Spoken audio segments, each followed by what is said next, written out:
Doc, ang benefits ba ng L-carnitine ay pang weight loss lang? Well, ang main role po kasi ng L-carnitine sa loob ng katawan is for energy production.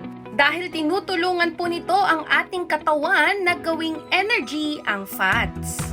95% ng ating L-carnitine ay nagsusstore sa ating muscles at kaunting percentage na lang ang makikita sa heart, blood, liver, and kidneys. So ano po mga benefits ito? Number 1, we are all familiar na ito po ay tumutulong for weight loss. Dahil ang L-carnitine nga po ay tumutulong papuntahin ng mga fatty acids sa ating mga selula at unti-unting mababurn for energy. Study shows na kapag sinamahan natin ito ng tamang diet and lifestyle, nakakatulong po itong pababain ang ating body weight, BMI, and fat mass.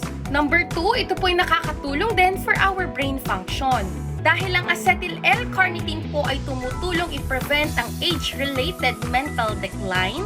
At may 2018 study pa nga po tayo na kung saan nakita po nila ang pag-intake ng 1,500 mg of L-carnitine for 28 weeks have shown na mayroon pong improvement sa brain function na may mga demensya.